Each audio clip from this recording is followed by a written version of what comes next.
back to Post-Traumatic Thriving. I am Dr. RandallBell, and I'm joined by Tanya Brown. Hey, Tanya. Hi. Happy to be here. Happy New Year. 6 months ago. Right? I said happy to be here. Oh, I thought you said Happy New Year. Anyway, we'll go with that. I thought that's kind of weird in June. Anyway, well, welcome back to our guest, Fausto Castellanos. Yes. Did I get it? There you go. Oh, I'm good. Yes. Within 6 months, I'll have it down. You're good. All right. So this is my favorite stage, the Thrive stage, where we just let it all go because Fausto's been holding back on us. I know. He's been up to some really cool stuff. He's always saying there's more, there's more, there's more. So we're on the edge of our seat. We're here. We're at the more stage. Yep. So let's deliver. Okay. So Fausto, when did you feel like you had really not just gotten back on your feet, but really started to just take off? Yeah. So, I would say the first one, because I feel like, oh my God, I feel like every season there's something new, right? Mm-hmm. The first thing that really when I felt from when I first got sober, the first thing was this, probably the first week, I had a jump rope in my back. And I remember I was crying at the gym, right? Because I was so broke in the beginning of my recovery in 2017. And I would go to Crunch Fitness. That's where I would work out because everyone knew me there. Again, I'm always that personality where I know everybody wherever I go because I love people. Mm-hmm. So I felt comfortable to be there and cry at the gym because everyone's like, hey man, what are you going through? So I had a jump rope in my back. And as I look at this jump rope, I had a vision. And I said, why is there a jump rope in my back? Is it because I'm going to become one of the best jump ropers in the world? And I'm going to tell the guy who made this rope his jump rope saved my life. That was just a vision that I had. Wow. And so I looked up the person who made the rope. His name is Buddy Lee, Olympic athlete. And I remember seeing a video of him when I was like 20 years old. My cousin showed me. One of my cousins I wanted to be just like. So, anything he did, I admired. And so he had a jump rope. So he showed me this video and it was something I was like, oh my gosh, who is this guy? I didn't know you could jump rope like that. It's crazy. So when I had that vision at the beginning of my recovery in 2017, I was like, this is it. Oh my God, that's why there's a jump rope here. I'm going to become the best. I'm going to meet him. Well, in that first year of my sobriety, because I believed that to be so true, I was jumping rope every single day. I started posting videos of it on my Instagram. All of a sudden, I was like, wait, there's a jump rope community on Instagram? I didn't know that. Who knew? And then people are like, dude, you're amazing. You're amazing. How'd you get like that? I'm like, am I good? Huh. Maybe it is going to happen. I knew it. I didn't know there's a jump rope community. Everyone's saying I'm good. This is going to happen. So I got to keep on jumping. 8 months into my sobriety, there's this one jump rope company called Rush Athletics. And he's from the UK. He got real popular on Instagram and YouTube for it. And Floyd Mayweather used his rope in a video. So that kind of got him a lot of good feedback. So in 8 months of sobriety, as I'm jumping rope with this vision all the time, just jumping rope consistently, hearing all these positive things about it. He was going to be in Venice Beach, this guy, Rush Athletics. I went, this must be a sign. I need to show up to this thing because this is not Buddy Lee, but this is somebody. So I go to Venice Beach. I show up. And some people are like, dude, you're sober Faust. You're that guy that jumped ropes. Oh my gosh. I'm like, oh, hey, how's it going? And the guy from the UK goes, oh, I know you. Can we do a quick interview for my video for this US trip? I said, yeah. So I put out my whole life story again, like I always do. And after that, the guys called the Official Jump Rope Dudes. They have the #1 jump rope channel in the world. They have 1 million+ subscribers. So I knew of them, right? They ended up being there because I guess they were going to meet up with this guy to do a collab. So I was like, oh my gosh, I follow you guys. It's so cool. I didn't know you guys were going to be here. My name is Fausto. I'm a drug addict, but sexually abused. This is now, oh my God, it's my dad abandoned me. No, I'm happy. You know what I mean? They're just like, whoa. Jump rope. Information. Yeah, jump rope. My jump rope gives me hope. It's how I cope. And so that's good. They were so fascinated because in the jump rope world, you don't hear stories like that. I jump rope to lose weight. I jump rope for, for sports. Maybe you'd get for mental health, but nothing really too much at this time. And so they were like, can we do a story on you? I'm like, on your YouTube channel? Yeah. I was like, oh my gosh, this vision is coming true.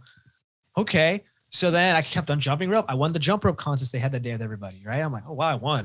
Cool. And then they did the story on me. I had about 11 months of sobriety. They did the story on me, and it goes out there and it goes viral. And I'm just thinking like, this is really happening right now. Like, am I really going to beat Buddy Lee? So then right before my 1 year, Buddy Lee was doing a jump rope seminar at a CrossFit gym. I was like, oh my gosh. And in Monrovia, I was like, this is it. Because he lives in DC. That's what I found out. Mm-hmm. So I was like, wait, this is my moment. So I show up to it. And what happened was he wasn't there. It was one of his teammates doing it. Right. So I was like, oh, okay, darn it. But his teammate, his name's Chris, great guy. He goes, you're Fausto, right? I go, yeah. He goes, hold on. Gives me a bunch of free jump rope gear and stuff like that. He said, this is for you. I just want to let you know, like, Buddy knows who you are. Wow. He's been watching you. We're going to stay in touch. I was like, oh my gosh, this is happening right now. Maybe like 2 months later, I get a phone call when I'm at work, and I was working as a technician at a treatment center, right? So I bartended for the first year. I got a job in treatment when I had 10 months of sobriety, and I kept the bartending job still for a little bit until I didn't need to. And so I'm working as a technician at a rehab center, and remember, I went from I was probably making good money bartending, but I don't remember, right? Because I was spent. You can make good money. You're making like $300 a night. Like, Yeah, sure. So I humbled myself when I got a job in treatment to making $15 an hour. Huge, a lot of humility, but I love the job. Mm-hmm. So I'm working at this job now. I had a little over a year. I get a phone call from a number I don't know, and it's Buddy Lee. Mm. I go, oh my gosh, he's talking to me right now. And he's like, I want to meet you. That's so cool. I'm doing a thing in DC to certify people. I want to get you certified and I want to talk to you. I go, okay, yeah. And then I find out, well, how much is the course and all that? The course was like $600, and then flight was going to cost a couple hundred. And I need to get a hotel for a couple of days and then a car rental. I didn't get a car rental, but I need the hotel to pay for the thing. And at that point, because I wasn't making good money and I was helping my mom out, I didn't have the money. Mm-hmm. So I remember thinking like, oh my gosh, I literally just manifested something that I've been thinking about and I can't even afford it. Are you serious? Oh my gosh, I messed up. And so I started crying with anger, and the clients were like, hey, what's wrong? I'm like, dude, I just literally the thing I've been wanting to do my whole life is happening and I can't afford it. I don't come from a family with money and none of this stuff. Like I said, we don't have money. So I was like, damn. And then the client goes, why don't you just do a GoFundMe, dude? You've been helping out so many people this past year. It's all you do. I'm sure people would help you. I'm like, me, I'm not that person. I was like, I don't want to ask for money. Yeah. I don't want to be that person. So they made it for me. Within a couple hours, I raised all the money. Oh my God. Paid for my whole thing. I flew out there. I got certified through him. Saw some other people from social media that were there. I'm there with him in person watching. I'm like, oh my gosh, this is real. After that, we all go out to eat, and I'm just like, this is really happening. And then when we're done eating, Buddy goes, hey, you stay with me. I want to, we're going to hang out, just you and me. I said, oh, okay. And then we go to another spot. We're sitting down at a table. He goes, what do you want to know? And I go, I just want to let you know your jump rope saved my life. I shook his hand, and I literally, what I thought about that the vision happened. And then he goes, we were going to pay for everything for you, but then you made a post about you raising money. So we took a step back to see what you were going to do with it. I was like, really? Mm-hmm. So that was the first time of my life becoming a thriving lifestyle. Like I just said, I can't believe I did that. Mm-hmm. Logically, I couldn't figure out how that doesn't make sense. Mm-hmm. People are like, dude, that's not logically. You're probably going to have to like, move there or find out where he lives or try to show up, or you're probably going to have to become an athlete. You're probably going to have to figure something out to meet this person. People like that don't just hang out with people like that, right? Yeah. And again, I don't have no opportunities. I don't have connections. I don't come from a family that know people like that. No one's like that. Mm-hmm. I didn't have no opportunities given to me. So when that happened, I was like, what else can I do? And you know what I mean? And like, so that jump rope was one of the first things that I saw in my life. Was there was something special I felt like about myself. Mm-hmm. I felt like because I learned to live in my head as a child, that using that now for positive thoughts in my recovery allowed me to obsess over something so much and truly think about it so much that I would feel it as if I already have it. And because I feel like I have it, I start acting on things. Mhm. And then all of a sudden it becomes my reality. Yeah. So that first thing I was like, okay, what else is next? And the next thing I said was, I'm going to be a person who's going to be a voice for a lot of people. And I'm going to spread hope and vulnerability and letting people know that anything is possible. So that's why I kept on making videos on Instagram. I made a YouTube channel, right? The TikTok, I was doing all that, and I did build it. I did build a decent following on there. Like I did, right? It was growing. And through that, I started getting on different podcasts from different states, different countries. You know what I mean? People are like, I want to have you, I want to have you, I want to have you. I'm like, oh, wow, this is really happening too. Like, this is really cool. And then when I got a job in treatment, now I'm working in treatment. Okay, now I'm working with people in recovery, or like a rehab. And then they were like, do you want to run a group?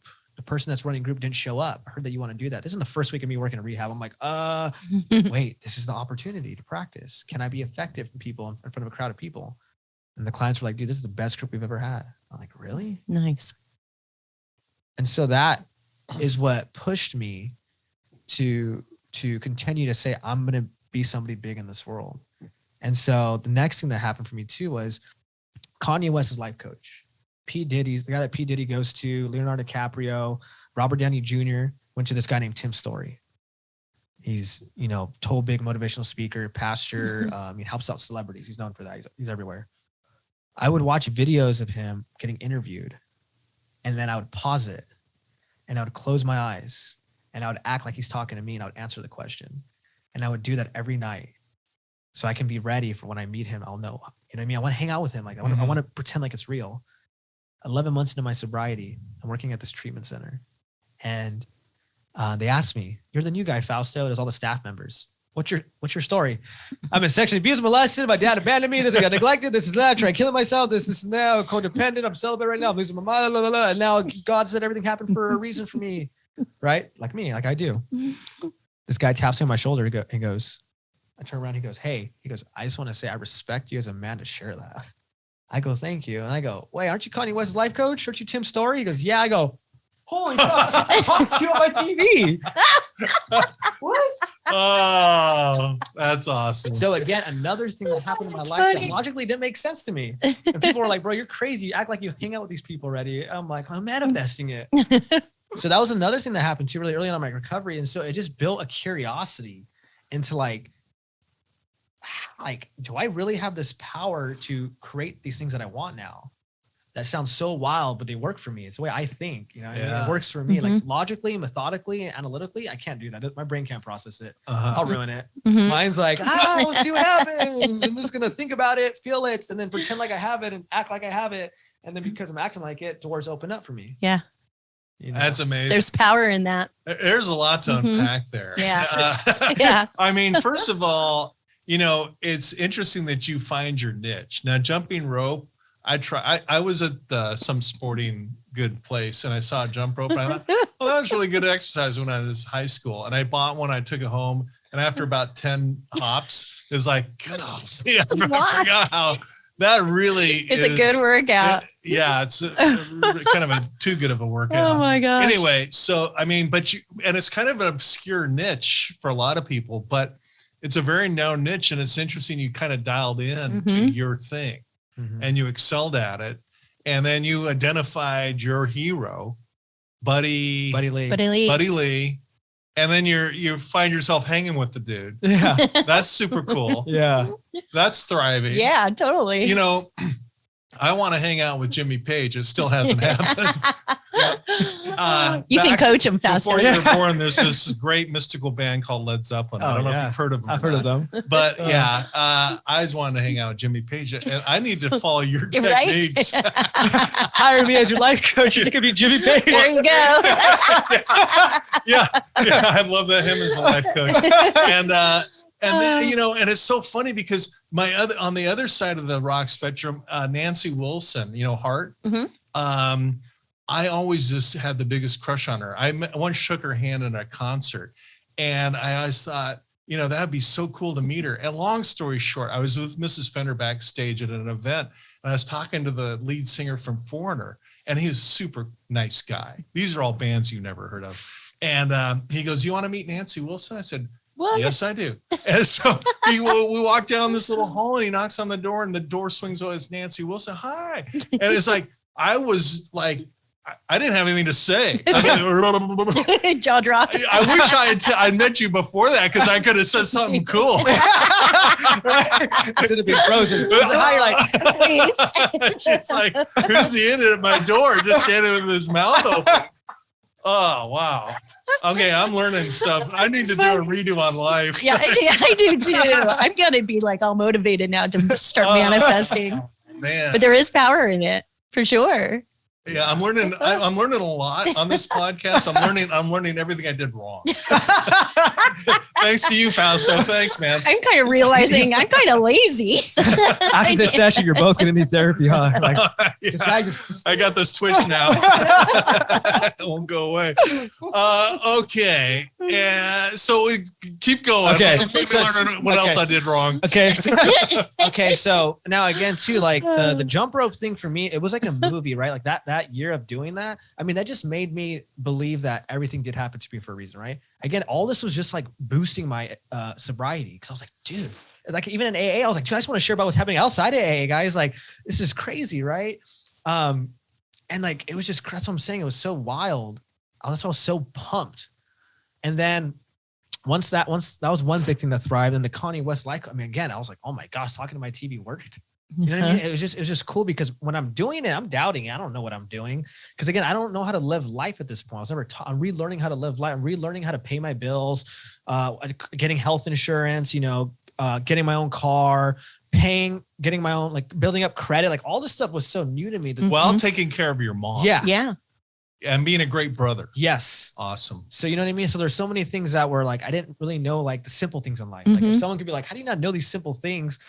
But yet you have all this other stuff happening in your life. It's like, I don't know. It's just like, that's just how it is for me. Yeah. So when those two things happened, it really opened up my eyes. Like, what else can I create? So when I was working in treatment, I was like, people are like, bro, you should be a life coach. I'm like, yeah, that'd be cool. But again, I didn't know my niche for life coaching, right? I was like, well, addiction maybe, but then I would try, but then I'm like, it feels weird because of my recovery and then trying to charge for addiction. It doesn't sit right for a long time. So I strayed away from being a life coach for addiction because I'm like, this is my thing I do for free. I need to find balance. I can't make my recovery and this, maybe something else, right? So I was trying to figure it out, right? I had some Sober Faust shirts that came out and it said, tap me on the shoulder if you want to get sober. Right. So people that were nervous about admitting that they have a problem, if they saw me wearing the shirt, they would tap me.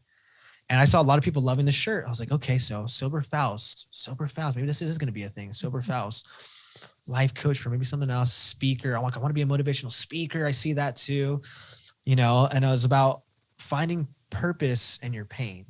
Those are the thoughts, right? Because that's what I was doing. I was giving everything that I've been through. Like, I'm so happy to be molested. People were like, what?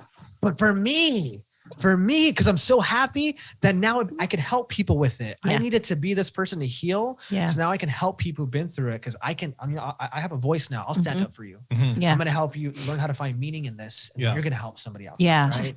So pain and purpose, addiction. I was supposed to be an addict to understand people. I'm a voice. Now I'm going to help other people have that same mindset. Codependency. I'm so codependent. If a girl looks at me, I think you love me. I'm going to help people with codependency too. I'll be that person that admits that. You know what I mean? You know what I mean? Like, that's cool. Like, I didn't know if a girl liked me. I didn't have to like her back. I was like, dude, I didn't know that. I'm codependent. You know what I mean? So I'm going to help people with codependency. At least I figured one thing out before you did. Right? And then same thing with anxiety, right? I have such bad social anxiety. Like, it's crazy. I take fake phone calls in the grocery store. Hey, how's it going? Sam? Yeah, definitely. Yeah, of course. And then I'm like, and in my head, I'm like, wire that $2 million to my account. Oh, I've done that. I was like, hey, what's up? What? I have so much anxiety. I'm like, yeah, fake calls. I knew a guy, just to interject, that sat at the bar. Smart. And he'd do it on his cell phone. He'd talk to his pilot to get his Learjet gas up. And the girls in the bar would overhear it. And man, he was a chick magnet with that. Anyway, I diverted. Go ahead. I might try that one though. Huh? That's fun. Actually, I think it will. So, you know what I mean? Like using this, like looking at the painful things with purpose, like they happen to me to help out people. And then looking at the insecurities with comedy. right? Like I said, the social anxiety, the fake phone Mhm. calls, or Mhm. sometimes I'm like, do I say hey, hi, or hello? I'm overthinking how to say hi to somebody, right? And then Yeah. I overthink it so much, and then I don't say nothing. I freeze. And then someone's like, you good? I'm that person, right? Like I'm the person that I'll share at a meeting and then I forget what I'm going to share when I'm sharing. And then once I'm done sharing, I want to share again. So I don't know what to say now. So like, again, I was like, I can laugh at this stuff and share. Maybe I can help people with anxiety. Mhm. So the life coaching thing, I start to see all these things as like ways to help people. I'm like, oh my gosh, these are my superpowers. Mhm. I've learned that when I started to learn it's expressing your struggles are what bring us closer together. Mhm. And when you impress, it separates us. But we want to impress people because we think it might make people like us. That's why I did it. It wasn't because I thought I was better. I just thought people would like me if I did things. Mhm. And then when I learned, it separated me though. So as I started expressing these things that I struggle with, like in that funny way, Mhm. I started feeling so connected to people too. I was like, wait a minute, this is really working. So the life coach thing in my head, I was like, well, I used to DJ before. I love music. I love everything that goes on. And like, my mind, I'm like, man, I want to hang out with an actor. I want to see how they think. I want to hang out with, a musician. I want to see how they think. I love the way people think that do things. That's all I want. I love talking to people. That's what stimulates me. Mhm. So I was like, I'm going to life coach like celebrities maybe. Yeah, that'll be my thing. Backstage at Coachella, dancing to house music, but I'm up here backstage because I'm his life coach and we're having a great time. I would start imagining that like it's going to happen. So I would go to this house event for techno music every Tuesday, and I would sit there and picture myself like that's going to be me helping somebody up there. It's going to happen, and I would sit with that, and then I would watch a bunch of celebrities and be like, I picture myself hanging out with these people, like I'm back there with them, helping them. It's going to happen. Well, in 2020 during COVID, I had a YouTube channel. I did a video, and I won't say the person's name, but I did the video, and I was like, all right, God, you do whatever you want with this. Like, I'm gonna stop caring about the likes and the comments and all this because it's messing with my head. Mhm. I'm just gonna put it out there and see what happens. I'm not gonna think about it. I get a phone call or a text. This guy I met one time. He goes, hey, my friend wants to meet you. I was like, okay, I get this a lot. Like, you want to meet? Yeah, he saw your video on YouTube. He wants to. Okay, I was like, cool. It happens in my life a lot. I go meet this person. I'm sitting with him and he has a mask on. So I'm like, okay, I don't know who he is. He goes, you don't know who I am? I go, I don't know.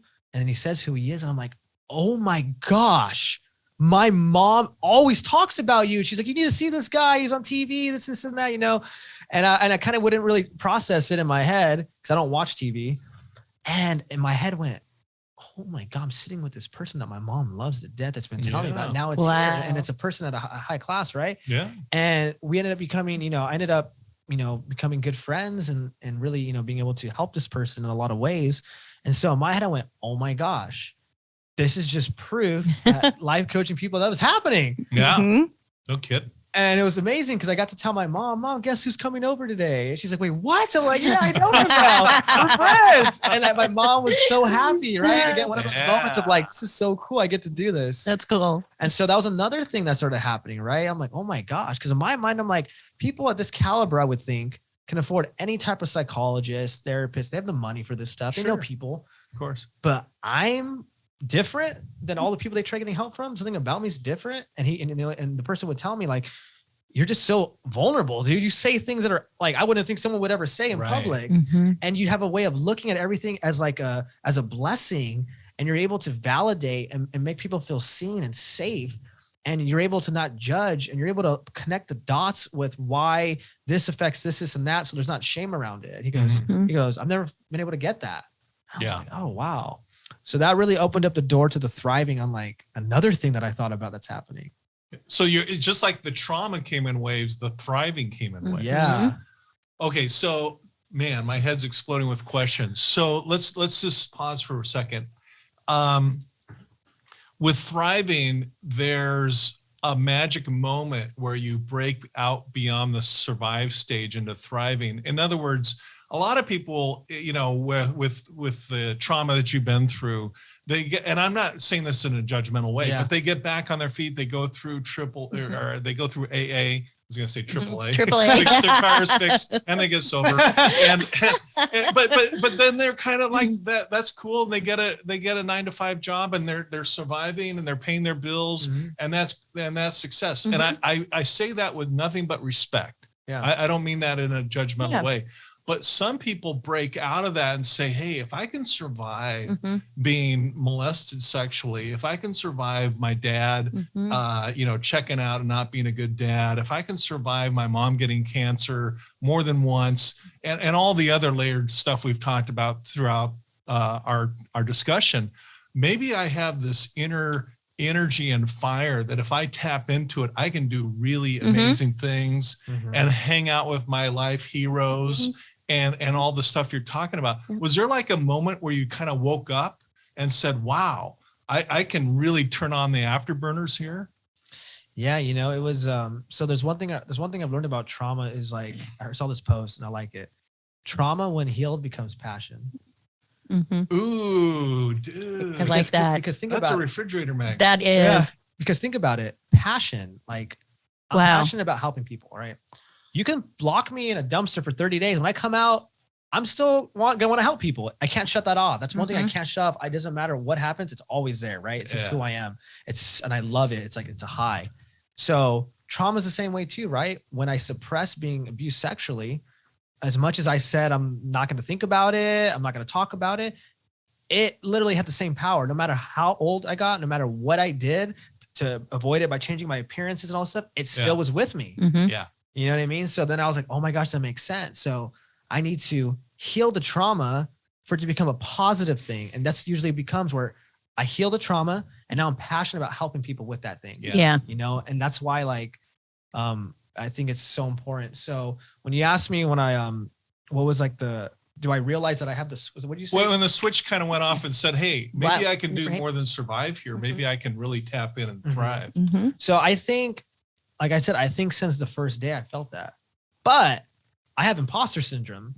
So even when I did think that, there's many times where even today I still feel like I don't really see the value in myself at times, because like when we get more into the thriving, I'm sure you guys will hear like how much stuff has happened, but part of me still feels like an imposter. Yeah. A part of me still feels like there's no way. I'm probably thinking there's no way I'm that gifted at this. There's no way I'm that helpful towards people. There's no way I stand out. I can't stand out. There's no way. There's so many people that have better looking or more money or they're a lot smarter than me. There's no way that I'm the person that's going to be a standout person in this world. Yeah. You know what I mean? There's a part of me that says that to myself. Right.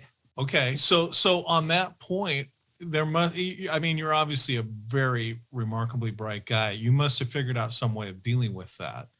Yeah. And it's having people in my life. Yeah. That's what it is. Connection. Because for my business that I do, I have a group therapy business, right? I contract with addiction centers and mental health. Okay. So I'm around 200 clients a week running groups on purpose, pain, trauma, finding your passion, how to manifest, right? Relapse prevention. So every time a client happens all the time, this is the best. You're amazing. Thank you. Can I talk to you, man? You're just so inspiring. Like what you said, they start crying, open up about things. So that helps remind myself, right? And then I have my mentor, which is my pastor, who literally has done things that I would love to live that life. So having someone who I respect to say, you're gifted, dude. And all his sons will say, our dad loves you, dude. You're literally just like him. Like you've added value to our dad's life. So thank you. Oh, Stuff like that. Wow. You know what I mean? Nice. I'm like, okay. And then my sponsor, he said the other day, he goes, I know your real dad's not around to like support you. He never goes to any of your events. He's never heard you speak.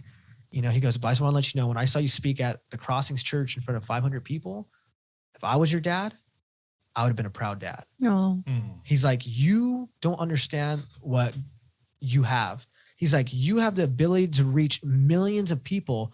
He's like, Fausto, you speak, everybody listens and they cry, they open up. And I'm talking about people that are from their 80s to kids, people that are every race, every different background, everybody connects to you. He's like, that's not normal.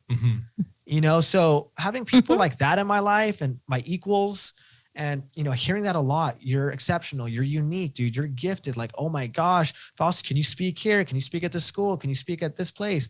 all those things help keep me grounded, right? Mhm. To battle that, because it's there, right? And obviously prayer and reading the word and my church, all that's all like the protectiveness to keep me going, because just because I'm thriving doesn't mean I'm still not at times surviving. Yeah. Right. Yeah, Yeah. I get it. Yeah. And the thing is that I think the folks that told you that are absolutely right. You do have, and probably already are, helping millions. And and you're a young guy, you're gonna help a lot more. But a lot of people may get to the survival stage and they say, hey, you know what? I'm not helping out millions.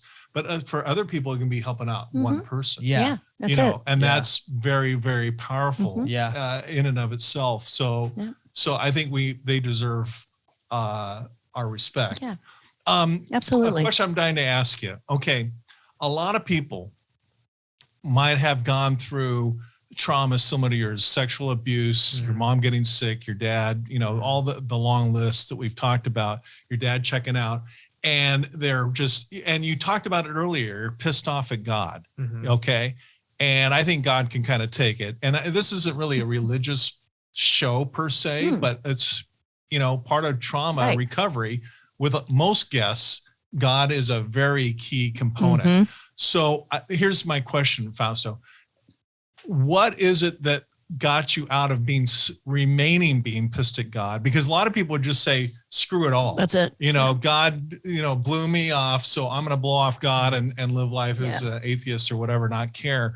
What was it that allowed you to kind of move through that whole thing to where you are now? Yeah. So when I was at my rock bottom, right? Because again, remember, I wasn't really a person close to God, so there was no hate, right? But it was just when I hit that rock bottom and I was going to die, that was the first time I said, God, if you are real. It was the first time I was reaching out, right? Actually reaching like, God, if you're real, why would you do this?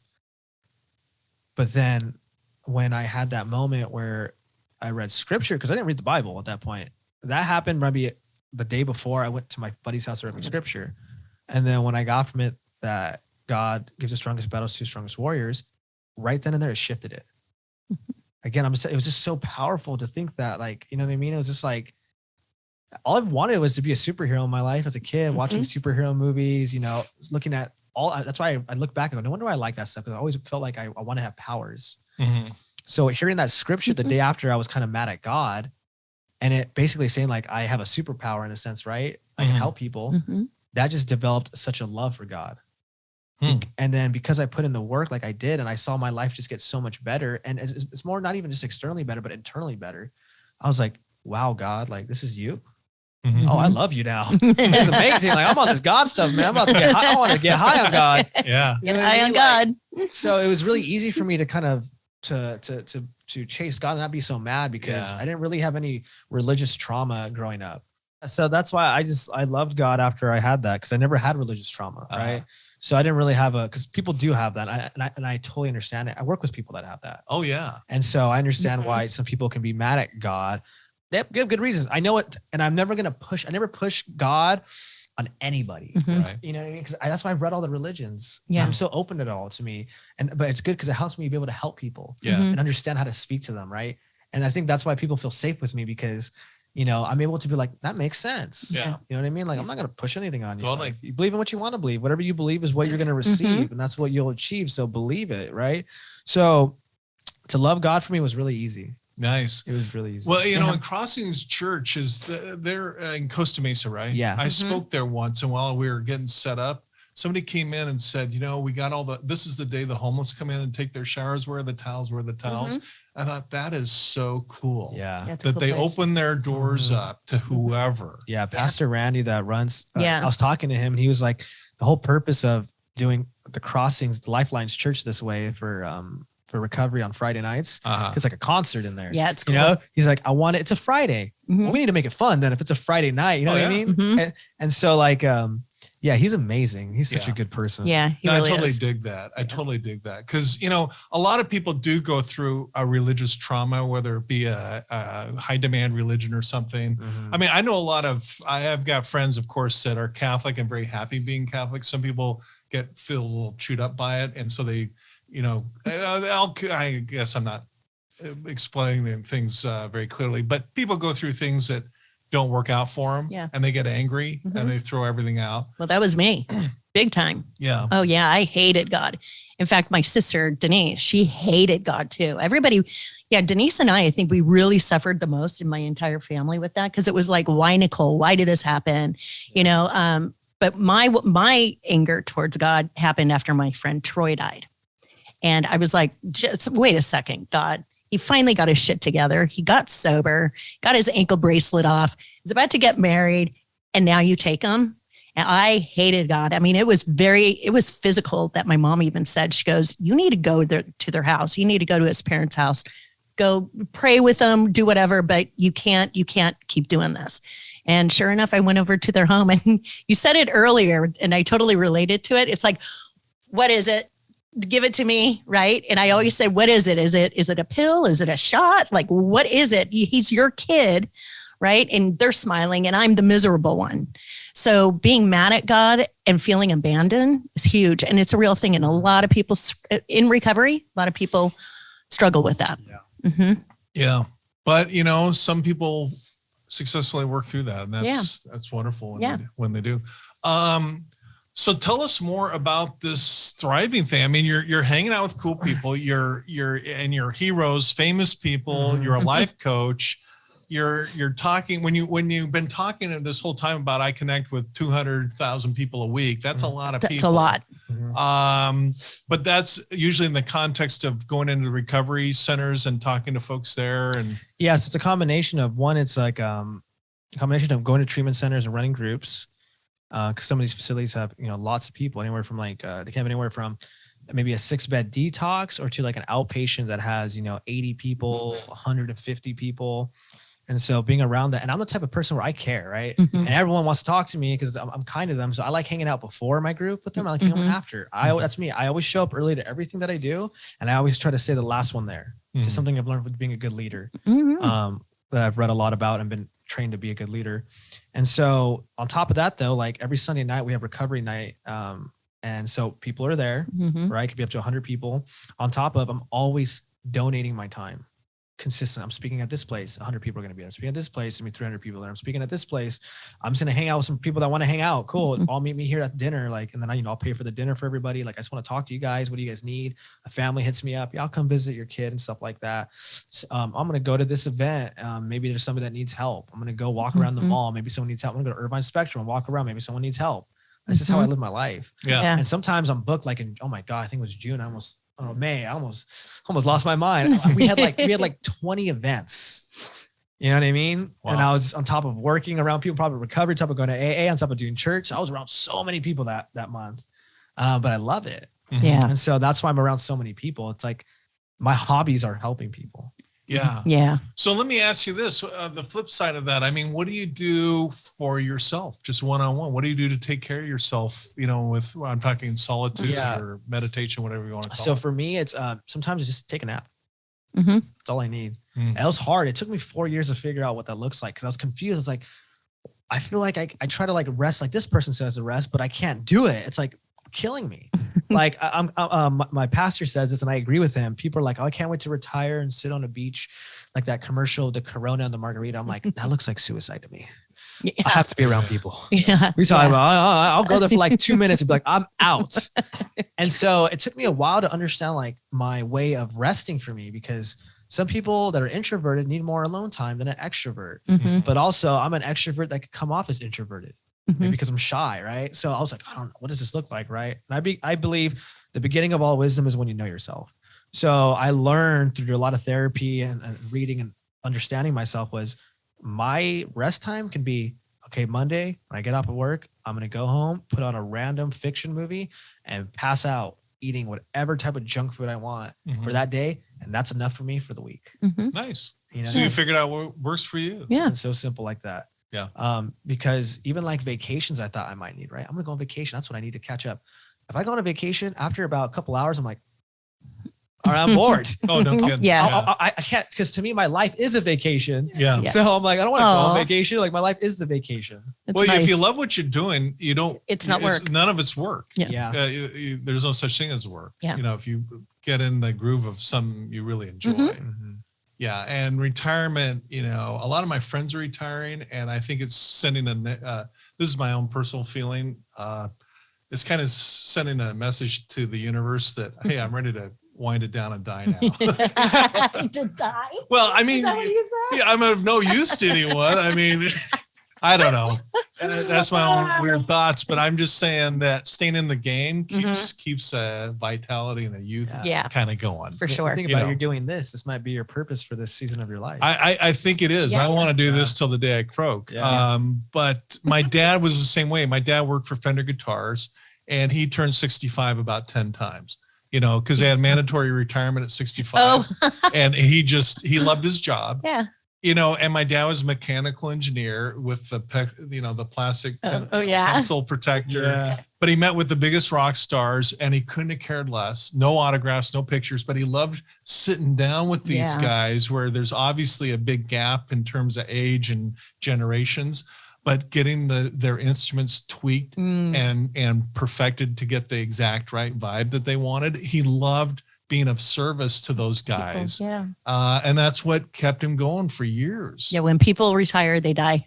It's true. They kind of do. They do. Yeah, not for me. Spiritually, mentally, emotionally, Yeah. they decline.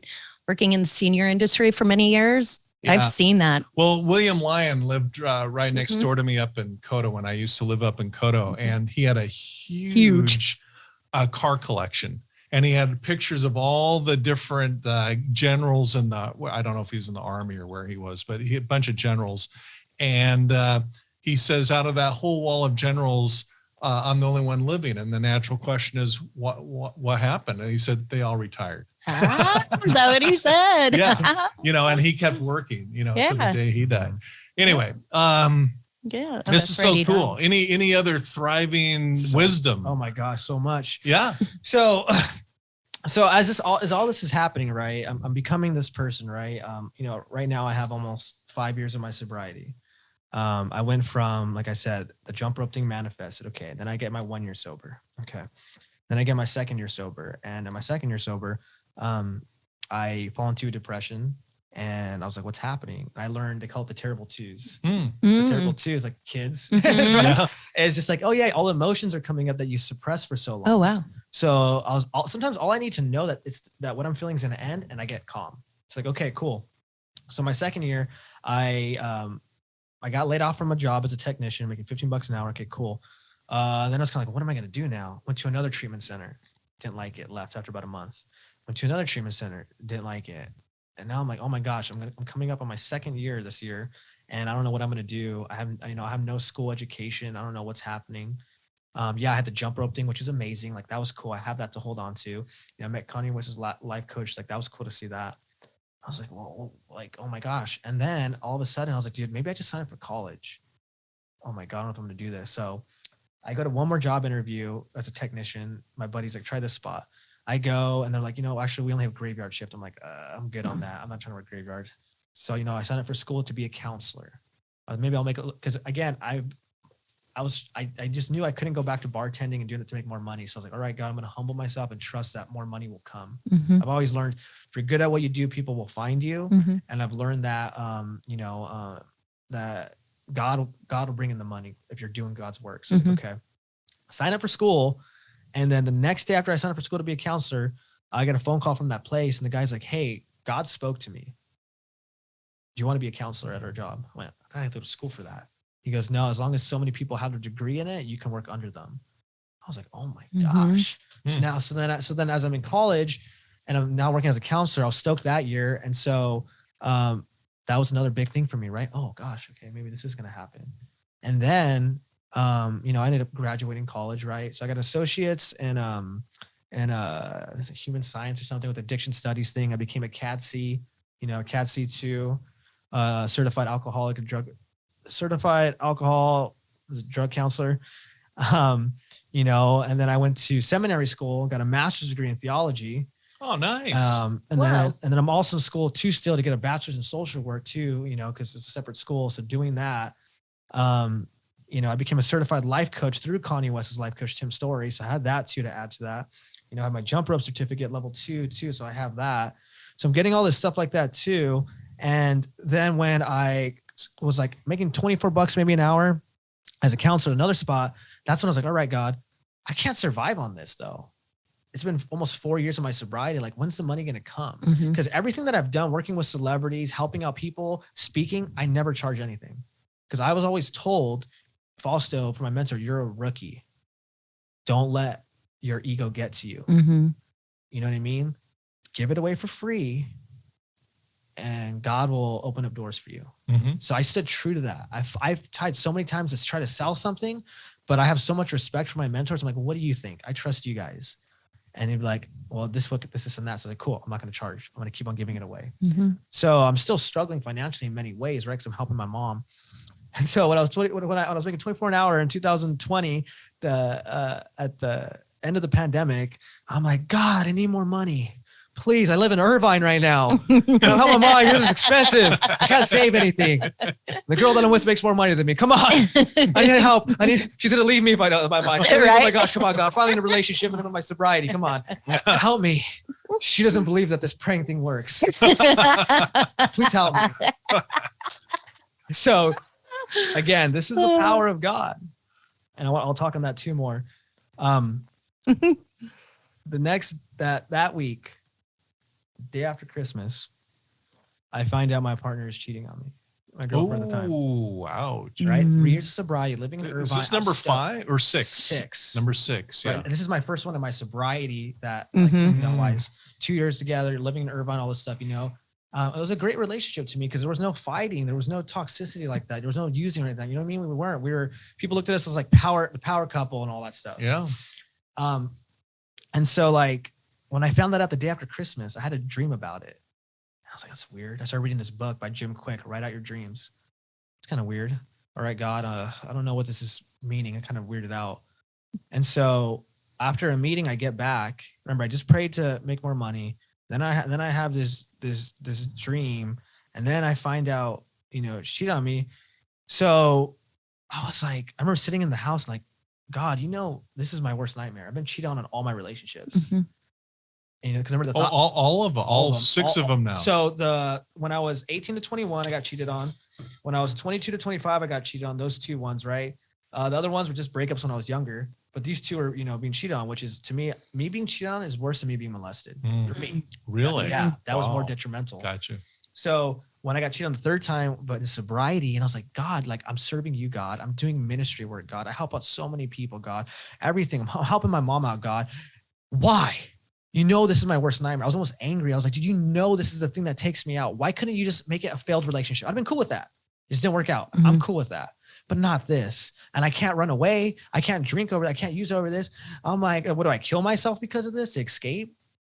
And so luckily, from being around so many people in recovery and being so vulnerable still with my life, I called my AA people and I was like, look, this just happened right now. I need help. They're like, we're on our way. Yeah. So they drive to my place.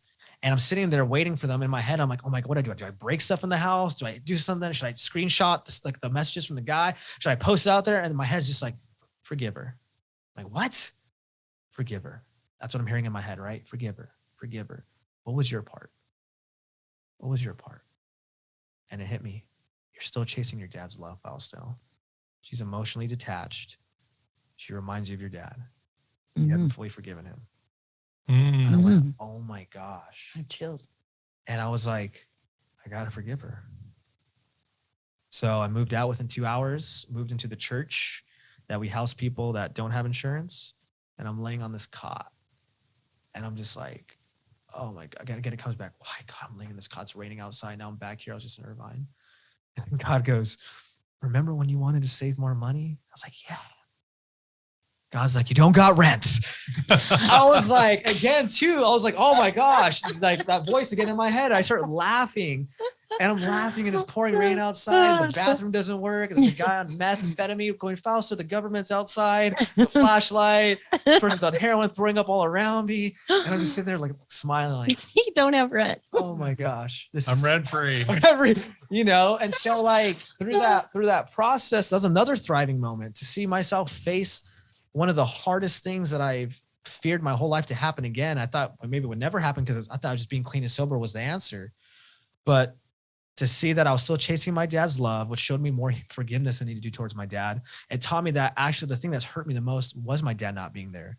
I would have thought I was being molested and sexually abused. No, it was actually that. That showed me that. But God also showed me that through that scenario, he showed me how strong I was. He showed me how much people loved me, how much support I had. He showed me that I was able to go through something that I was so scared of and come out the other side, because I could only get the growth that I needed to get to where I'm at today through that pain. Yeah. And I believe that what we want in life takes pain to develop character. So that's when I was homeless for a year by choice. I stood at the church, right, for a while. I started giving out free counseling there, picking them up. I was like, I can offer my gifts here for free to these guys that don't have insurance. And then I put everything I put everything on Instagram. I didn't say exactly what happened, but I was like, look, guys, now I guess I'm sleeping in a church. And this is my journey. This is what I'm going through. I want you to let you know, like, we're in this together. Same thing, because I put everything, and people started sending me money. My followers, people were sending me food. People were stopping by, bringing food. And people were like, hey, you can stay at my house. I have an extra room. Hey, you want to sleep here? I need a dog sitter. Hey, you want a house sit? I'm going to be gone. Hey, you help my family out so much. Come stay with us. Hey, I was like, oh my gosh, I was staying. So I was like, just basically couch surfing at times, sleeping in my car sometimes, going here. I was like, God just showed me through this scenario how many seeds I've planted from my selflessness and making life so much about others. Even when people said, you do way too much for other people. There's no way this is going to bless you one day. You're overdoing it.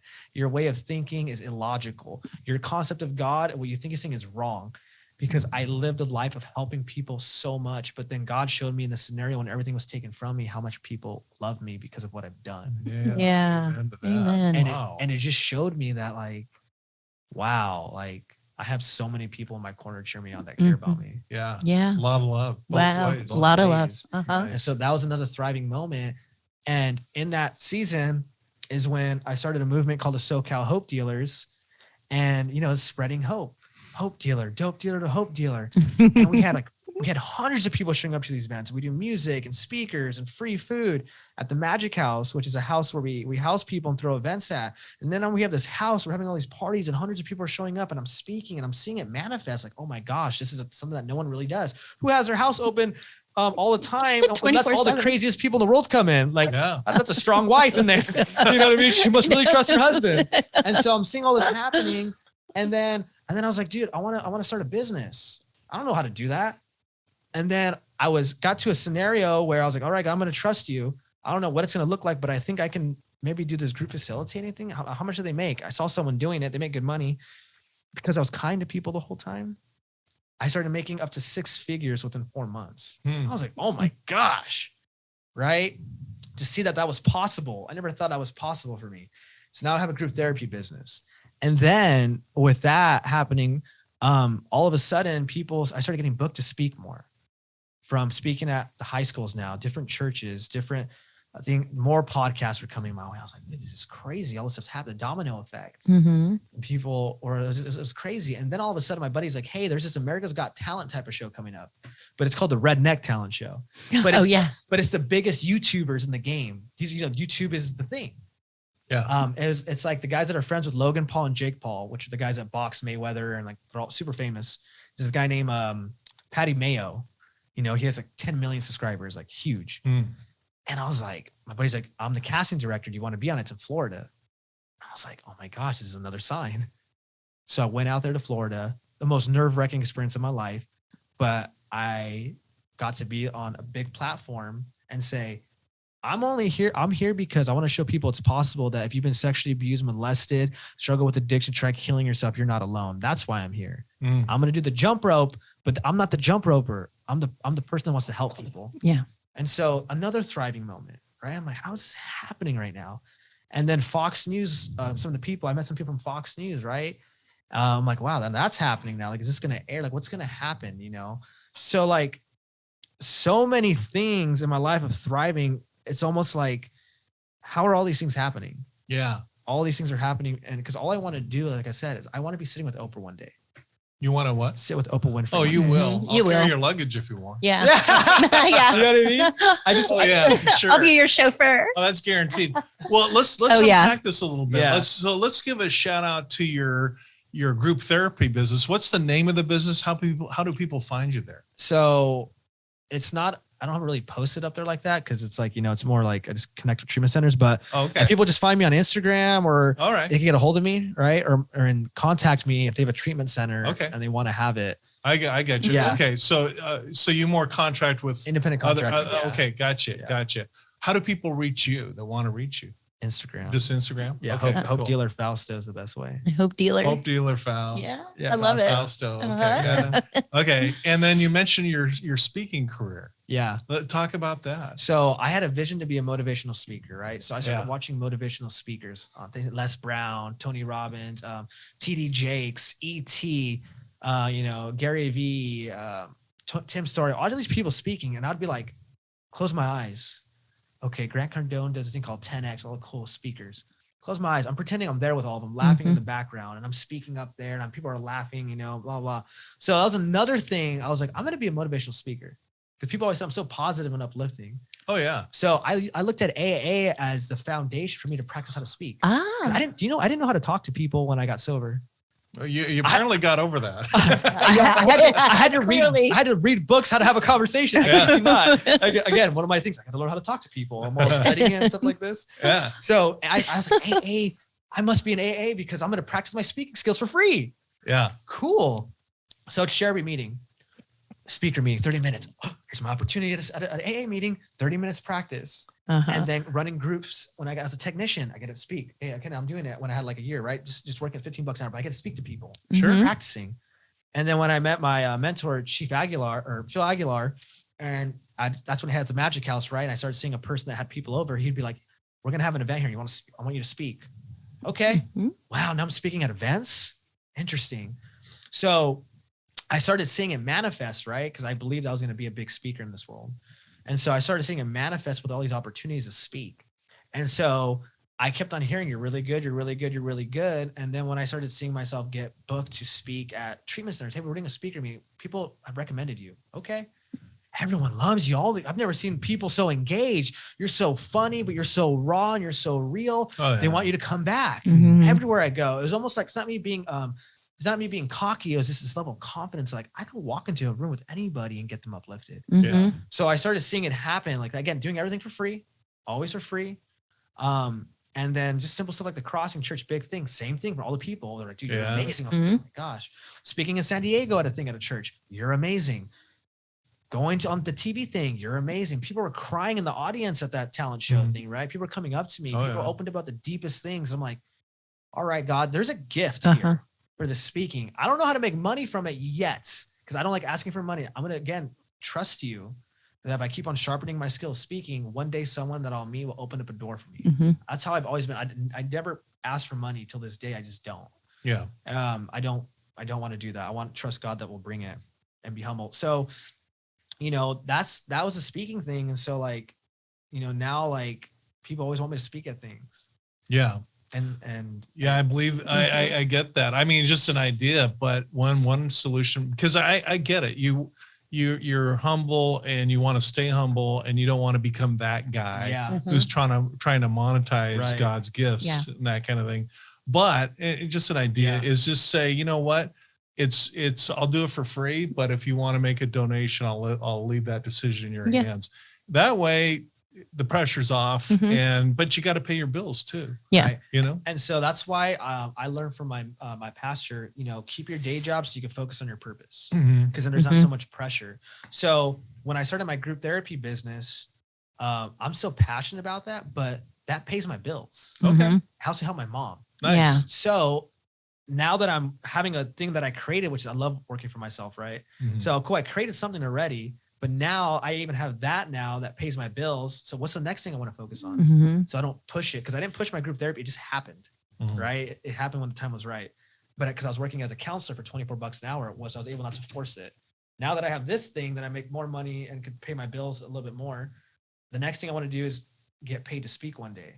So now I'm able to give it away for free because I don't have to worry about money. Yeah. And then waiting for that opportunity. Because I truly believe that God told me,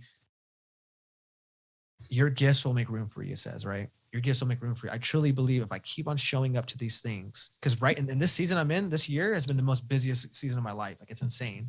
So I see the progression, and I so if I keep on putting myself out there, I know I'm either going to meet that one person that's a speaker and believes in me and says, I want to bring you on tour with me. Mhm. I want to help you get exposure. I want to help you because I believe in you. I believe either that's going to happen or something else is going to happen. But I truly believe it because everything I believed so far has happened, Mhm. you know? And I had this thing too was, and I don't know, it could be crazy thinking, but I was like, God, why did I get sober at 25? Why 25? Doesn't make sense. Why not 24? Why not 26? Right? It was just a simple question I was asking one day because I'm a very intuitive person. Mhm. And then I started reading this book by Malcolm Gladwell. It talks about the 10,000 hour rule. It takes 10,000 hours to be an The tipping expert. point. Yeah, to be an expert at something. Yeah. So, I'm reading it and my brain, so I'm like, oh my gosh, 10,000 hours. Okay, well, if you work 40 hours a week for a year, that's 2,080 hours a year. So 5 years, it's a little over 10,000. People talk about a 5-year business plan. Maybe that's where they got it because 5 years. Oh my God, I got sober at 25. So when I'm 30, a miracle is going to happen. Wait a minute, Jesus did miracles at 30. Did God get me sober at 25 because he knows how I think? It takes this type of thinking for me to be motivated and push through that. He goes, this wild way of thinking that will push you through these 5 years. Yeah. And every year has gotten better. So he's kept his promise. And now that this is my busiest year going into my 5th year, it's like, what is going to happen? You know what I mean? So that really keeps me humble and loving on people and doing things for free because I feel like God's like, dude, trust me. Like, and then this is going to be a story that you can share with people to really impact people's lives. Oh, no doubt. Yeah, I for mean, sure. You're 29. Yeah. My gosh. And you've got this obvious gift. And I just see, I'm going to be tracking you. Yeah. I'm going to be watching because this is going to be entertaining. It is going to happen. You know, It is going to happen. well, it's already happening. Yeah. And it's going to get even bigger Yeah. and bigger. But, the thing is that some of the people that I've known at this stage of my life, they've done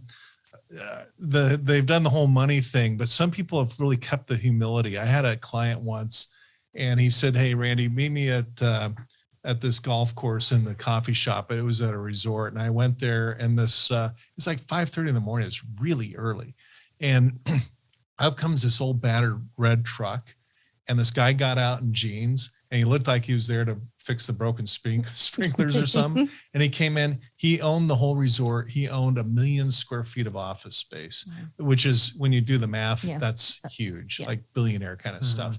But he kept the humility. Yeah. You know what I mean? And I think you have that trait that, you keep that and don't make it all about the money and the fame thing. It just grows and grows. And that helps a lot of people rather than the whole Graham Fuqua show off thing, big time. No. And we all have our gifts. I think you're right. I think I want to do this podcast because I don't know that I have that much to say, but our guests do, and giving them a voice and kind of a structure where people realize, hey, I'm diving and I really relate to what this person has been through because I'm going through it now. And then that you provide the vision and the articulation of what that process looks like so that they can kind of break out. And one thing I want to point out too about you two, you have the gift of making a person that's here on the podcast feel very, very like appreciated and important. And like all that matters is this moment. You have that. So the way that you listen, the way that you focus, the way that you are, like you make me feel that here. Oh, thanks. I mean, that, again, that's a gift, I think, right there. So I believe you doing this, there is something to it. You know, I appreciate that. As much as I listen carefully because I'm riveted. I know. It's pretty easy to do. what's happening next? I guess something comes along that sucks. I mean, I don't know that I'll have that gift. No, but in all seriousness, I appreciate you saying that. Yeah, it's nice. Yeah, that's what this is all about. I think our world today lacks humility. And I think this message right now that you're sharing is what the world really needs. Keep it real, keep it simple, stay humble, be kind. There's a song, Become Humble and Kind. I forgot. Well, there's Stay Humble by Kendrick Lamar. I think there's Be Nice by Snoop Dogg. Be Kind or something like that. Be humble and kind, I think it is. I don't know. I don't know. But this is an important message because social media, that's not humble at all. Facebook, that's not humble. So good message. Led Zeppelin has a song, Ramble On. That has Ramble On. That's humility. I forgot who sings it. Yeah. So any other, first of all, what's the longest, I know you've done a lot of media stuff. Yeah. What's the longest interview you've ever had? This one. Everybody says that. Mission accomplished, baby. Everybody says that. Because like a lot of the things that we talked about, you don't hear that, because the other ones are like, okay, let's say 30 minutes to an hour. So it's more me being the performer in it. Yeah. All right, guys. So I just want to let you guys know that the opposite of addiction is connection, which is the reason why this, and that. And also know that the first step, the second step, this is more me performing, right? Yeah. Because again, I have a lot of wisdom, but this one's more like I get to naturally just kind of like talk and share things that most people don't see. Like, like these are the things that people don't see to like how I got to where I'm at. Yeah. Because sometimes people say, I want to have what you have. Like, again, I'm not a millionaire. I'm not making tons of money, but I literally have a life that looks very fun. You know what I mean? And like people see how I'm like I go to travel, I go to different states. I'm like, I'm not paying for that stuff all the time. Sometimes I do pay for it, but it's because I'm so kind to people and I just love helping people so much that people are offering me these things. And to me, I'm like, this is so cool. Like someone just invited me to their house in a different state and they're going to take care of it. Or like, I see you on this podcast. I see you on this thing. I see you on TikTok. You're always with people. You have this house of magic having parties.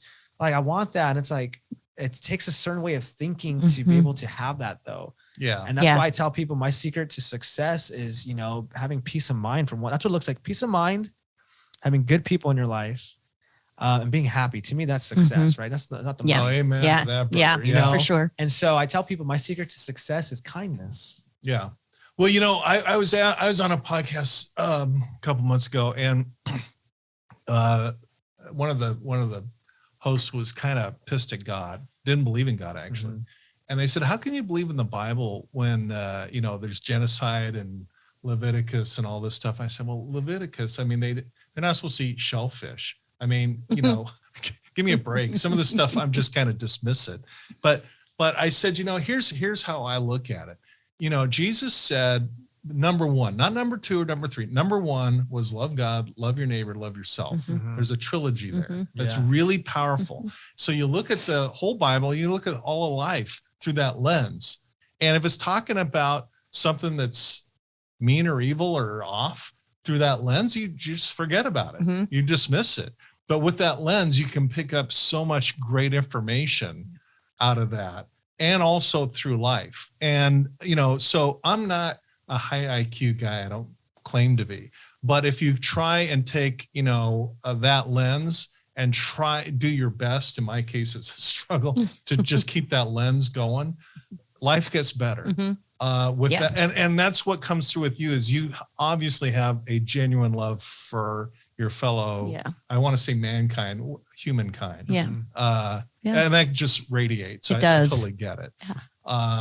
You should see him at the Magic House. You ain't seen Well, nothing I yet. can't wait to go down there. You ain't seen nothing yet. Yeah. He's full of energy. You're loving on people. You're hugging people. You're the best hugger ever. No, you emanate that. Yeah. And I'm still having a hard time. Well, not a hard time, but I'm still impressed that you went through what you went through without that angry resentment. Because, you meet people in prison, you meet people in the homeless shelters, and the little bit of volunteer work that I try to do that are just will not let go of that hate, that resentment, that anger. And I think being angry is totally normal for a period of time. Right. But at some point you got to let it go. But you see people that are still raging pissed about something that happened 40 years ago. And my heart goes out to them, because they're not learning the lessons they were designed to, that were there for them to learn. They're just, gripping onto that. And I haven't been through what I've been through. So I hope that didn't sound judgmental, but you've obviously processed this at a really remarkably young age. And that's why I think you've just got this horsepower to just like Oprah, Can't wait till you're like my age. It's like, oh my God, I knew him when. Well, we've had guests that have been on Oprah. We can make some introductions. We can make some introductions. Yes. That's why, because one thing a clinical therapist told me, she pulled me aside at work. She goes, look, Fausto, your approach is very unorthodox. Probably not accepted by clinical terms, right? How you do it. But you know what? I believe in you, and I've never seen so many of my clients at my facility open up like this before. Whatever you're doing is working, so keep on doing it. And so that's why right now I'm, writing a book. which is the most challenging thing ever because I want to throw Oh, my you are now. yeah, I want to Yeah. throw my laptop off the balcony all the time. You know, I'm like, oh, what is going on? God, I'm praying, it's not working. And the topic is going to be embrace your pain, Mhm. leveraging your struggles to help others. And it's literally things we've been talking, how I think, Mhm. how I'm like, Okay. it's a blessing, this is amazing, or I'm trying to be able to put that in a book. So each chapter will be like codependency, how you can find purpose in it, anxiety, trauma, addiction, insecurities, right? And then having the steps of the spirituality, manifestation, the mindset. And the last chapter will be like the hope dealer. This is what you become. Yeah. And I'm trying to create that one-on-one conversation I have with people in a book because I'm like, I've seen how it helps people that I know personally, how I think so differently. And I can look at the forgiveness. Like I tell people, I'll pay for all my ex's weddings. I can't wait. You'll pay for all your what? Ex's weddings. because of everything that happened, though, got me here. That's true. And I'm grateful. Well, so why awesome. not? That Talk is. about forgiveness. If you read that in a book, what, he paid for his ex's wedding? That's the forgiveness chapter. Yeah, right. That's hilarious. You know what I mean? We talk a lot about forgiveness and how I also like to explain it, where it's like you no longer have that medieval like iron ball Yeah. hanging from your ankle, only and it has doesn't you. mean like, hey, let's go hang out, hang out, do lunch. Yeah. It's like I'm just snapping you off. It took me about 2 years for me to forgive Simpson, but when I did, I was like, oh, I'll never forget it. I was at church. I always wanted what my mom had because she had that art, that gift of forgiveness and peace, and I wanted that. I haven't heard you talk about that before. I thought I'd heard all your stories. So tell us It's in about my that. book. Well, I always forget what I. that's one of the benefits of having low IQ. I have no memory retention. Oh. Go ahead and tell if you don't mind sharing what happened at church. What happened? I just, like what I said, I wanted what my mom had. Yeah. Because, Randy knows my family and knows my mom or knew her. And she just had this beautiful peace about her. And I wanted that, my God, it's like her her daughter gets murdered by, her ex or by, a family member. She loses the kids, all this like trials out of the yin yang, out of the wazoo. At one time we had 4 or 5 trials going on at one time. But I just remember my mom always handled herself so beautifully and stoically. Yeah. And with class. And I wanted that peace that she had, that forgiveness. And she just forgave. So what happened at church? When you had I was your moment? I was praying and I said, literally, like I was on my knees praying and I go, God, I just want what my mom has. And you got it. And I got it. Wow. Yeah, I'll never forget it. Just, it's interesting, the power of asking. Actually, I did forget about it until just now. Yeah. The power of asking, simply Mhm. asking for something. And it happened. Yeah, that's beautiful. Thanks for sharing that. Mhm. Yeah. That's very powerful. Oh, wow. But So what's next for you, man? Yeah. So I think what's next. So like right now, like I said, I've got my group therapy business. I'm doing that. It's what I wanted. I'm able to take care of my mom right now, right? Like I can take care of that part. The Magic House that we have events at, we do recovery night every Sunday.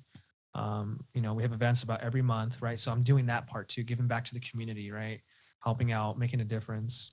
And I think for me, like what's next is, for one, is writing that book is my next project. Right now, man, like I said, I think honestly, all I want is, like I said, to tell my mom you never have to worry about money again. Yeah. I don't know how it's going to happen because for me, it's like, I'm not willing to, I can't work more. I can make more of my business, but I tried it at a mental breakdown. It wasn't realistic. Okay. Mhm.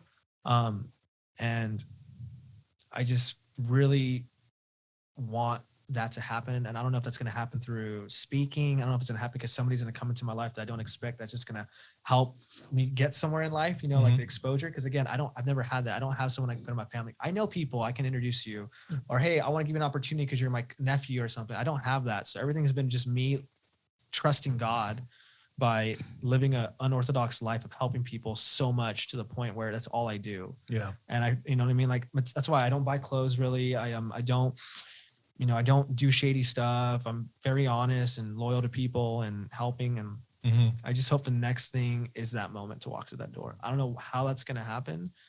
I don't know when it's going to happen, but you know, that's what I'm going for. So if I have to keep on speaking for free and putting myself out there and helping out people, nonprofits and churches, and help out people to trust that God's going to send somebody, or, you know, or someone's going to hear me, then that's all I want. I Mhm. got it. Yeah. Well, and you've helped so many people. I want to make an offer to you. You take it or leave it, but you've helped so many people. Mhm. I know a little bit about writing books because I've written a few successfully. If only people would read them. but I've written a few books. Come back here, and on this whiteboard right here, I'll save you 5 years of the whole book industry thing, and I'll give you a whole bunch of information that I wish I was told as a new author to help you kind of navigate through that Very cool. successfully. So if you want to, Yeah, that I love invitation's that. open That's to you. very Yeah, cool. I'll get your number after this. Yeah, and you'll taking care of your mom is such a noble goal. That's just going to Yeah. happen. Yep. Because you're just got so much talent And love. and love, which is Mhm. a powerful Yeah. combination. And it's interesting. I've listened to you very carefully. And the last chapter of my book is, of all things, I think chapter 13 is something like that, is forgiveness. Mhm. We've talked about that. The last chapter is gratitude. Mhm. And it's like with your trauma, Tanya, I'm sure you're not grateful that you lost your sister in such a horrific way. But I know you well enough to know that you're grateful for the lessons. Yes. I'm not grateful that I was born with a congenital heart defect. I'm not really that grateful. Speaking about being mad at God, I remember that day. But I am grateful for the lessons, because as a tall white guy from Orange County, I think I'm very prone to just all the stereotypes of, all that. Now I see a kid in a wheelchair and I get choked up because that was me. Yeah. So I'm I'm very grateful for the lessons that brought. And I've listened to you really carefully, Fausto, and you've got a lot of gratitude Mhm. for, what a lot of people would say, are you kidding me? You're grateful for that? You're not grateful for that. But you're grateful for the character and the experience that are kind of coming out of that. Mhm. Did that make sense at all? Yeah, I know you're on point. Like, you're right. It's like, I'm not grateful that it happened to me. Right. I'm grateful what I became out of that. Right. I could have only had that through that process. That's why, like, my gratitude for these things arise because, like I said, I was so depressed and suicidal and hurt. Like, if I would have been in my addiction and someone said, I can have this life, I wouldn't believe it. There's no way. And so, but now with looking at this, like who I am today, it's like I get more grateful with every day that goes by for those things. Because like you said, those things gave me meaning. Those things gave my life purpose. Those things gave me the ability to help people in those scenarios. Like the things that I hear, the things that I can do for people. Like, I mean, I've had so many people die in my life when you're in this field, because I'm around a lot of people. So the more people I'm around, the more people that I'm going to see die. And so, like, I am grateful for those things, because when that light lights up in somebody's eyes of hope, just because I shared my story or I listened to them or I validated them, or for whatever, like you guys said, like there's something radiating out of me. Yeah. It's like, that's worth everything. Yeah. I can die today knowing that I did that for somebody. Mm-hmm. You know what I mean? That's something money can't buy. Yeah. It's not about them becoming successful out of that and remaining clean sober their whole life or healing. Now, I believe my purpose in life is to give someone a moment of freedom internally and to feel seen and they matter, they're important. Just a moment. Yeah. That's my goal in life. And if that moment lasts a lifetime, that's even better. Yeah. So I'm grateful for everything that happened to me, because I couldn't do that without that. Yeah. Yeah. You know? Yeah. Yeah. That's beautiful. You're wise way beyond your years. I need to catch up. Like, me too. I'm like this right now. No. What does that mean? Loyal? Love. Love. Yeah. Well, and you've been very, very gracious with your time. Yeah. And we do put our guests through. We want to, it's like my dad, when we washed a car, he'd take the squeegees and just squeeze them until every drop of water was out. Exactly. You know, and that's what we that's how we live life. Yeah. We just got every drop of water out of it. But Randy and I, we've done so many like news media and you're there for like 6 hours and they only put in like 2 minutes. Oh yeah. And so the whole concept behind this is to, let it all out. Yeah. And it's a whole different platform. Mm-hmm. I remember the first time I was on CNN, they said, you're on for 7.5 minutes. I thought that was like a slam, like an insult, like you sucked. You're only on. I know, and they meant it as a compliment. Yeah. It's a Because lot. they said normally people are like 3 or 4. You're so interesting. It was 7.5 minutes. Wow. It's like, Are you superstar. Are you telling me I'm hanging out with a 7.5 minute individual? Yeah. That's how I'm to describe That's how good I am. 7.5 minutes, guys. 7.5 minutes. Yeah, I'm bragging. No, but you say in all seriousness, you've been so gracious with your time. I just want to say thank you. Yeah. Really sincerely. I got to listen to this whole thing again with taking notes. What can I learn from this 29-year-old? I know. For this 29-year-old, I know. Gosh. No, really. I mean, imagine when he's 49. Yeah. 59. Wow.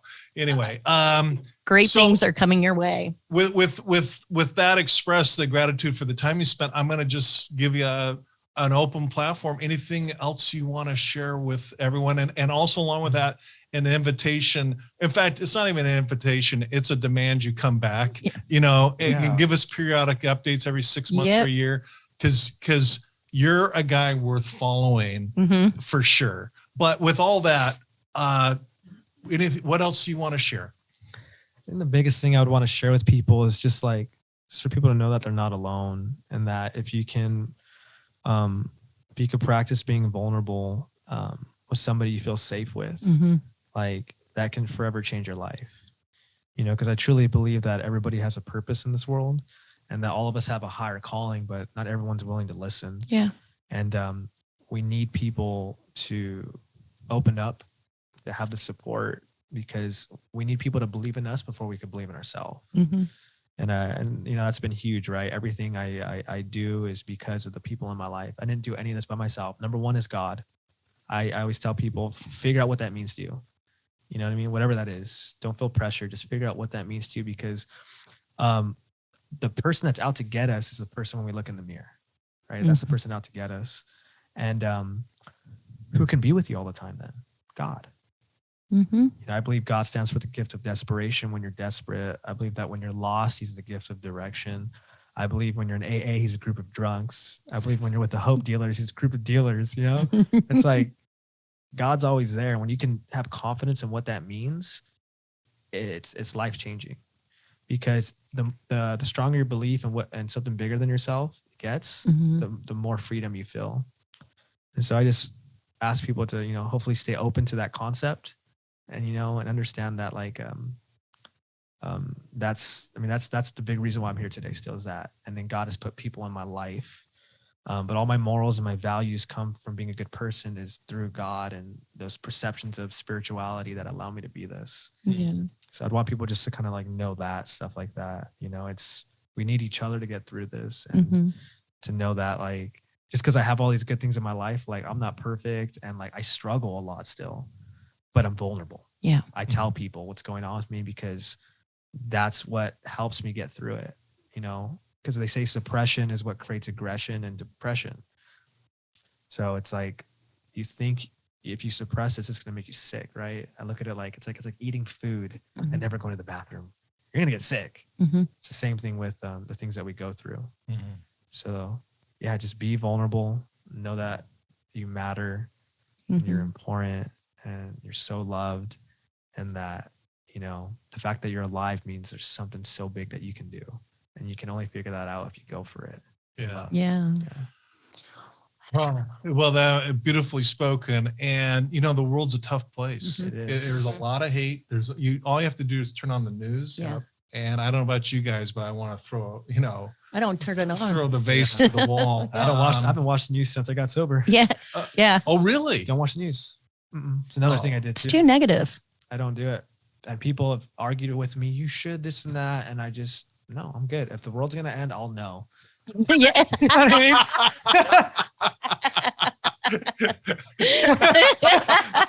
That's another refrigerator. Like, Yeah. If the world's gonna end on that. I'll know. You know, I know some That's people. In funny. fact, I was just having That dinner is with funny. them a few weeks ago, and they like moved out to BFE in the middle of nowhere to prepare for the end of the world. I mean, they're like seriously into this stuff. They're buying up guns and they're planting their gardens and going off the grid. Oh my God. And it's like, Can't live that thing. that's not for me. No, that's living life in fear. And the thing is that there is a lot of hate. There is a lot of craziness. Mhm. I don't care if you're Democrat or Republican. It's all crazy. Yeah. Going on, what's going, politically and, blah, blah, blah. But love always wins. Love always wins. Every disaster Mhm. I work on, because as I'm an economist, I study disasters, and everywhere I go, without exception, with all the devastation, with all the destruction, I'm always stunned, dazed and confused, is in the words of the great Led Zeppelin, at the great outpouring of love. People that show up that have $200 in the bank and they withdraw it and bring it to find a family to help them out. There's always this, as bad as the evil or the destruction, there's always greater love. Yeah. And that's what kind of gives me faith in humanity. Yeah. Wow. People gathering. like you, seriously, I mean that sincerely, that just have this, who get it. Yeah. Who get it. We need more Faustos in the world. That'd be wild. Oh, Yep. oh, for sure. Yeah. Yeah. Yeah, we do. We need do. more Faustos to come back. Yeah, Yeah. for sure. Yeah. Absolutely. All right, man.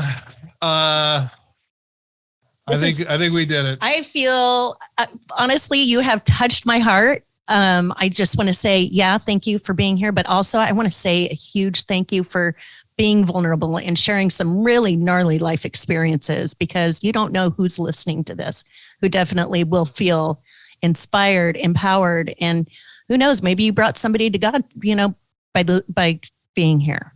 Yeah. And somebody who's thinking Right? about, cashing their Suicide. chips are going to say, hey, you know Yeah. what? I think I can maybe make it for another day or two. Yeah. And, work through this whole thing. Ask for help. Yeah, for Yeah. sure. I appreciate you guys so much. You guys have literally, I've got to see a part of me that I haven't got to visit yet. Oh, Really? wow. Because the depth that we go to, like I said, I got to be myself for this one. I didn't have to fit everything in like 30 minutes, which is a performance when you do that, right? It's Yeah. the lingo, the rhyming, the saying. This one, I got to just be me and be encouraged to be me. Where I was like, okay, well, Yeah. this happened. Oh, I think I got another one. And I could really explain like the thought process and what it looks like for me. Cause to me, like, that's what I know I've done, right? It's just what I see. Like, wow, like literally it's like, I got to kind of like hang out with myself and be like, wow, like I really did all that stuff. And That's cool. this type of thinking and being has really actually worked. So it kind of allowed me to see that, cause there's so much more depth that I know we're coming to the end, but there's so much more depth of other things that like, maybe for the next episode, if you want, but there's so much more to like, how did I ever find working through being able to just even have sex in sobriety because of my trauma didn't allow me to. And I never knew that, there's so much more depth of things that I went through and overcome. And I'm just grateful that, like I got to share a lot of it on this. Yeah. Very cool. Well, and keep a list, because we're going to have you back and we can share more and more. That's an interesting thing, because I knew a guy that was paroled out of prison, and he asked me, as if I'm the worst person to ask for relationship advice, like the worst. But he was having trouble with intimacy after being in prison for decades. And I didn't know what to say, but that is an issue. What did you say? About what I'm saying now. I don't know. I'm the wrong guy to ask. That's what I said. Yeah, like a quick little example is like I learned, like when I go on dates, it's like I have to talk to you and dissect you psychologically and ask you personal questions for like maybe like 7 dates. I can't even touch you. And when I do, it has to go a kiss. Okay, kiss. Okay, that's it for today. The next day, maybe a little bit more of a kiss, a little bit more intimate hug, because the trauma really damaged me. So my body, like as much as my mind want to say like, yeah, I want to do this, my body doesn't allow me. Okay. So I've learned to navigate it and be okay with it. And also for one, it kind of benefits me taking it slow, but two, it's like when somebody can respect that, understand that, usually it's somebody who's been through like, oh, I get it. Yeah. but they don't share that. A lot of people relate to me, but they don't share it. Mhm. They try to cover it up. Like, I know what I'm doing, but really, so now it's like, that was one thing I had to navigate through, but I'm happy I learned to, because now I'm like, first day, like, look, I've been through this. I've been sexually abused, blah, blah, blah, blah, this happened. So I'll let you know that in order for me to even be intimate, we get to that, I have to take it slow because I don't feel safe. It's nothing to do with you. It's me. Mhm. Learning all this stuff has helped me navigate to love myself too more, Right. which also makes me, again, forgive the past more and then share these things. I love sharing this depth because people don't talk about this depth. And then like today I had someone, he go, dude, Fausto, thank you for sharing that. Do you know the last girl I was with? I felt unsafe, but I know how to communicate it. You know what I did? I ran out the door like a marathon runner. Really? Wow. Yeah. And then he's like, I moved cities because I was so embarrassed to admit the truth. And I didn't want to see her again because I didn't want to say that I feel unsafe. So when he heard me share about it, he was like, I was like, dude, I can help you with this. This is how I communicate it. It's okay. It's normal. You know what I mean? Like, so What's impressive is you are like able to identify your issue and then articulate it. And then you have the courage to talk about it. Yeah. That's just such wave after wave. You know, I grew up in a generation where my parents didn't talk about Jack. Oh yeah. I think your parents were a little more open than mine. I don't know. I don't know. Mine were pretty, you know, They were World War II parents. mine too. Yeah. But I'm so, you know, I'm not one of these old guys that says the young generation is all screwed up. I think it's the opposite. Yeah. The young generation has got it better figured out than a lot of us do. Mhm. Now I know that there are kids that are young that are, you know, still struggling, but a lot of the younger generation is just at advanced levels. Yeah. I'm very impressed with. And I just want to give a shout out to young people. Yeah. And say, hey, you know, be proud of yourselves. You're doing some It's cool limitless. stuff. Life is limitless. Like put your, just like what you keep saying, you know, I can't even talk anymore. Manifest it? Maybe that's a sign that I don't know, but reaching your full potential. And I mean, but look, we have TikTok, we have Instagram. We didn't have the internet when we were in school. The internet is, my gosh, YouTube, everything. the internet came around about when you were born. Yeah. And it's a powerful thing now you can use. Like I had a video I did on forgiveness on TikTok, and they got like 63,000 views. But it was interesting because, you know, I'm not thinking nothing of it, just putting it out there, and to see people from all around the world be like, I never thought about it like that. Yeah. I do need to forgive. Yeah. You have some people who don't agree, but that's okay. But to see the people who took it in and like, thank you for this. I needed this. Oh my gosh. And Yeah. that's why I act like my dad still, because I'm so angry at him. This is why I keep on getting to it dysfunctional. But you know what I mean? I was like, wow, imagine if this type of 1 minute wisdoms of vulnerability to these things goes viral consistently on TikTok. And now I might not meet these people, but they just hung out with me for a minute. That's so Who knows cool. what they do with that? Yeah. To me, it's fascinating. Oh no, the ripple effect, the butterfly effect. Yeah, butterfly effect. Yeah, that's you're rippling. Yeah. Yeah. You know, I don't know And what else to say. And you know what? You may never meet them, but just know you reached one person. Yeah. Yeah. Yeah, I was sitting at in a casino in a reservation casino in San Diego, and I watched a friend of mine who played in a band, you know, at a big concert. So anyway, I'm just sitting there. Nobody knew who I was. I was just sitting there, and this lady comes up and goes, she had their phone, and she goes, I know who you are. I was like, what? What? It's like, uh-oh. Didn't do it. Anyway, but you know, occasionally you get recognized, and she goes, you said something on TV and it like changed everything. And I go, really? Wow. And it's like crazy cool to meet somebody who you made a little bit of difference for. Yeah. That's why we do this stuff. Exactly. Let's face it. Exactly. And I'm sure you're feeling that left and right. Yeah. It's kind of cool. It's the best feeling ever. It is. It's I cool. love doing that. Yeah. And it gives you fuel to do it, again and again. Anyway. Passion and purpose. Yeah. Purpose. Well, Fausto, thank you so much again. And thanks for coming on Post-Traumatic Thriving, where we dive, survive, or thrive. The choice is yours. There you go. Did I do it? You did it. Thanks for supporting our podcast. Be sure to like, share, and subscribe, and follow us on your favorite social media. For books, merchandise, or to donate, visit CoreIQ.com. Post-Traumatic Thriving is produced by CoreIQ, a nonprofit with a mission to teach the life skills we all need but are not taught in school. Core IQ and the Post Traumatic Thriving podcast are for informational purposes only and do not provide medical or mental health advice. Always consult with your licensed medical and mental health care providers.